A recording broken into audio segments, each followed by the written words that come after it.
Hello, good afternoon, everybody, and a very warm welcome to the QTV by Lizzie Joga. It's another beautiful day of which we are looking at the impact of what the COVID-19 has caused upon our lives. So today we have on studio a very highly impacted person who is majorly in tourism industry, and he has done a lot of markets here in the Middle East, in Europe, in Americas, and the Southern Americas. Today we are having on the studio Stephen.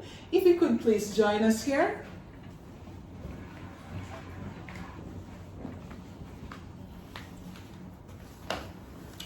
So welcome. No, please. Oh, sorry. No, please. Sorry about that. We don't do that. We don't do that no more, please. Sanitize. Okay. And while you are doing that, I'm just going to ensure that we are having a safe distance, particularly for this interview. Hold that for me. Let's see. There you go. Please, it's 2 meters, guys. It's 2 meters. So any relevant authorities, we are safe with you. So welcome, Stephen. Thank you so much for having me on stage. Tell us a bit more about yourself. I was going to shake you about the... I'm sorry, I could not let that happen. Yeah, you're right. I could not let that happen. Safety first. Okay. And it's a good thing that we have taken safety so importantly. I love the Dubai hashtag with Dubai tourism. It says we are all responsible everywhere you go. So it's part of responsibilities now not to shake hands. You're right. All right. So Stephen, take a minute to introduce yourself to these lovely people online. Hello everyone, my name is Stephen. From Nigeria, Africa.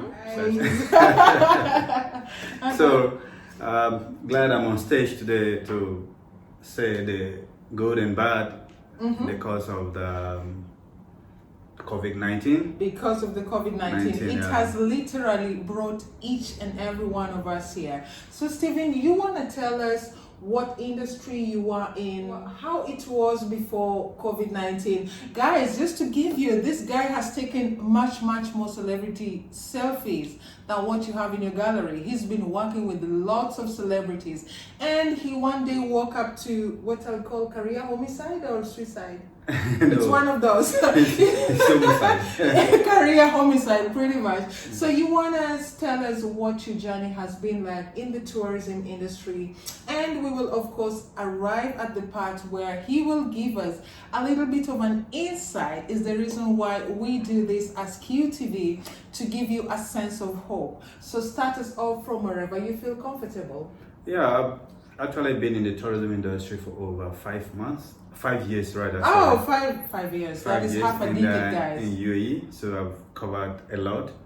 And before now, I was with Dinata, pretty much full time with them. Tourism oriented or aviation oriented? Tourism oriented. Where we do the hop on, hop off, the sites in bus. So you can see that buses all over the city. Everybody is very comfortable. Is that something like with the, the buses without a roof, the big bus? Yeah, the big bus tour, the city sites, whatever you want to call it. When I came to Dubai, I was so interested in that.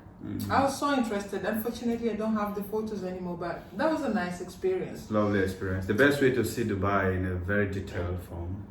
Pretty much. Hop on, hop off, frequency every 20 minutes. And so if you're interested to see Dubai, you can go on that. Oh, guys, you can still contact Stephen if you want to dare the COVID-19. Now that tourism may just happen, and we are expecting you guys to come back into the city as of 7th July. So that's just 5 days away. Sure. So is it safe to think that things are going to fall back in place? Yeah, things will really not fall back in place as it used to be, because it's gonna take there will be a lot of bringing people together in terms of touring. It's gonna be a bit different from before, because you don't allow crowd to come together, maybe from 10 and above might not be able to come together. So when you talk about going for adventures, it's going to be a bit better, but few people to go to adventures like the safaris. Normally the desert safaris, I think they should still pick up, because it involves crowds of 4 or 5 together. So I think that should still have a little bit of an age when it comes to sustainability, or people wanting to be in such kind of activities. Or how has it been like? It's going to be more of a private because as a family, you can be 4 people in XUV. And when you get to the camp, you might have your own separate place to stay during the event. In the camp, like in the evening with the belly dancers? With the belly dancing, the camera riding stuff. So there's going to be like segments for few people to be able to maintain the same safety distance that we've been preaching about. But is that gonna be viable for any business financially? Like, if I had a space that I would host up to 100 people, now I cannot host up to 25 people. So it means if I'm gonna look at the financial aspect, I may have to hike my prices. And this effect has really hit down on people. A lot of people have hit a financial rock bottom. So is there a strategy that you as tourism people, you want to take towards reviving your livelihood back? In as much as you want to maintain the cost, reducing the quantity of people and increasing the amount of money paid, you are still going to look at the fact that a lot of companies are suffering. So people don't really look at that heavy profit margin anymore. All they want is to keep their business running. You see, within this COVID-19 situation, I may want to bring in 1 or 2 or 3 industries. So you find that maybe people who are selling jewelries, people have invested in gold. And now people who are selling foodstuffs, people only want to invest in what they need, what is basic to them. And tourism comes as luxury, which many people cannot afford now. So do you think that the industry needs to employ a certain strategy to make people come back or to make people want to be involved in luxurious activities like tourism now?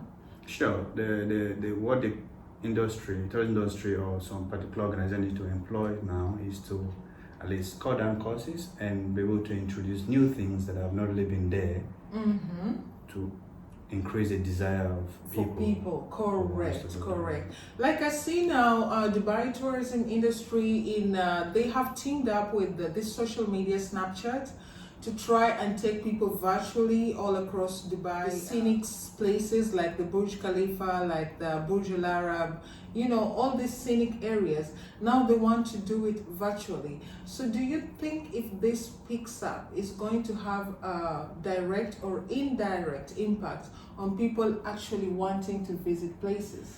Yeah, in some point it will. But a lot of people, when you want to talk about adventures, a lot of people want to have it physically, actual not adventure. over the video. Yeah, the actual adventure. It has to be physical, not just on video. It's gonna be difficult. It's gonna be challenging, even if the Dubai tourism or whichever country generally that rely on tourism for their domestic gross output, that is the GDP. A lot of countries include tourism as part of their GDP. Now, Dubai is very famous for tourism. Actually, it's safe to say that maybe 30 to 40% of this city's GDP relies on tourism. And they have been working hand in hand with touring companies. So have you received any kind of support, or do you expect any kind of support from Dubai tourism to help you get back on your feet to how things were pre-COVID-19? Yeah, we've not received anything prior to that anyway, but we are looking up to that. Something will come up. But it's just like some sort of positivity you are having. Yeah, we are having. Correct. And DTCM, which is Dubai Tourism College, we've received some mails from them that they are looking up to something to keep us running. But however it is, you should know that tourism business is a business that will always remain, because it doesn't really do with touring, it has to do with the entire hospitality industry as well. So it's not just we trying to bring back tourism in place. No, we talk about the hotel, we talk about a lot of other things they are working hand in hand to make sure that we have back, we get back to business as fast as possible, and which we see it positively. You're looking at it, it is ambitious to think that things are gonna get back together, because the QTV had a chance to feature also the hospitality in terms of 4-star and 5-star hotels, and it was refreshing to understand that not so many people lost their jobs as was initially forecasted. For the tourism, it becomes not easy to have like an actual prediction like any other industries, let's say like aviation. So there is a lot of unaccounted for people in the hospitality industry. Now, do you think it's a good time to set down strategies on how you're going to bounce back when the whole COVID-19 situation has been dealt with? Yeah, it's a kind of a time to reflect. You know, in as much as it comes with a lot of negative impact to us, there's a lot of positive pretty impact negative. as well. It has been all negative. Yeah, because it creates a time for you to sit in your quiet time to be more creative and innovative. Correct. So when you get back to business, you do better than what it used to be. Correct. People have time now to study, to know about tourism, and to say it all for those who are there who are really into tourism. This period is a time for you to reflect and keep yourself in line, because if you put down what you were doing and when business get back in order, you might find yourself lacking behind.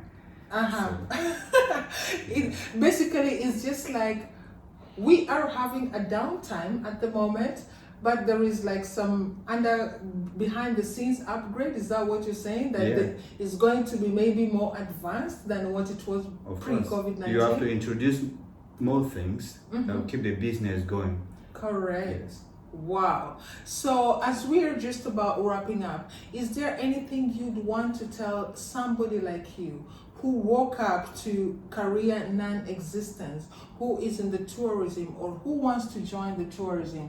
Because I understand with this COVID-19 situation, 1,001 professionals are now wanting to test waters or diversify, or just have like an extra source of income. So is there anything, any insight, any advice you'd want to tell somebody who's already in tourism or who wants to join tourism, or maybe who has quit because of the situation that COVID-19 has created? Oh yeah, there are a lot of money advice for whoever that is watching there who is really interested. I want to say, okay, stay optimistic. And then be positive minded. Tourism is always there, it will always get back to business. Even before, it all started right from 1833. Oh, some history there. That's almost like 100 years. Yeah, so tourism is always there. Oh my. And you should do other things that will keep you busy while you are studying to upgrade yourself. Okay, you do exercising, you try to involve yourself in doing other business. Like for example, we have Amazon, we have noon.com. If you have your own self-owned vehicles, you can sign up to one of these vendors and you can, you know, do some deliveries and keep yourself going till when we get back to business. It's part of tourism, by the way. So in the event of doing those things, you get to know new places, you get to know buildings. You have to be more detailed and have some money in your pocket to survive till when we get back to business. Absolutely. So thank you very much all for tuning in to the QTV with this wonderful episode where we've been having a one-on-one with Stephen, who is an expert, or rather, if I could use the word veteran, on tourism. He has been specializing on the sectors of Latin America and the Caribbean, Americas and Europe, and we'd like to see you in Africa or Asia. Come on. You could broaden your perspective. Sure. With this whole COVID-19 scenario, we expect broadened perspective. Sure, we have a lot of African market as well. But absolutely. Yeah, and we have a lot of I think market. we are embracing tourism, to be honest. A lot of Africans are embracing tourism. So you may hit up Stephen on pro bonos, on farm trips and all that. If you have a group that wants to come and tour the United Arab Emirates, or let's just say Middle East as a whole, you do visas, I understand? Yeah, I do visas. He does visas, he arranges the tours for VIPs, adventures, attractions, and all of that. We will ensure to add on the description box how you can reach Stephen if you want something private, personal, and all of that as far as tour is concerned, even within the COVID-19 situation, because Dubai is open for business in 5 days from now. So thank you so much for tuning in with us. Stephen, you want to say goodbye as we leave and maybe get our drinks? Here you go. So toast to bouncing back of the tourism. Thank you so much for having me to be in your show. Thank you for honoring the invitation. I look forward to see you guys again and again. And I say to you guys, subscribe as much as you can and keep watching. Remember to QTV, subscribe as much as you can. Thank you very much, and have share a as well. And share. How could I forget that? So have a wonderful afternoon. It's been great having you all. Be blessed.